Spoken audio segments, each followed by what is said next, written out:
Plans to build a peace park on the site of the Bali bombings have been scrapped, with survivors withdrawing from negotiations to buy the site. 88 Australians died in the 2002 attack. Family members and advocates say they'll now focus on commemorative events to mark the 20th anniversary.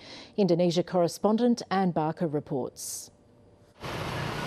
2 decades after the bombing, the site of the Sari club is still vacant and fenced off. Even the local street sellers have now disappeared. There were some before COVID, but they've all shut down. But the pandemic and lost tourism haven't diminished the value of the Sari club land.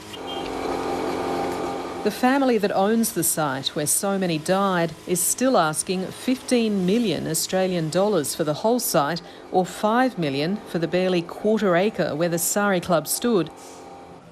The family has defended its decision to the ABC. The price is not cheap. We're in Indonesia, but don't assume our land has no value. There is no other place like Bali here.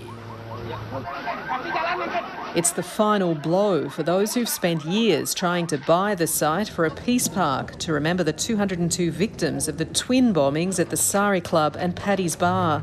We've decided to terminate what we were doing to try and purchase the land and instead focus on commemorating the event. The decision to end negotiations opens the way for the Sari Club finally to be redeveloped. The owners have given the ABC exclusive copies of plans approved 2 years ago for a multi-storey development with a bar, restaurant, balcony and car park. We won't be the ones running the restaurants or whatever, but in the last few years there have been a few investors approaching us. Phil Britton survived the bombings, but 7 of his mates died in the attacks. We would have loved to have seen the 20-year anniversary and a memorial park done. So it's a little bit of a stone in the shoe, but I think, like everyone, it's a moment to move on. It's a time to reflect. Though even now, the Sari Club owners say they're willing to wait 1 more year till after the 20th anniversary for a revised offer. Anne Barker, ABC News.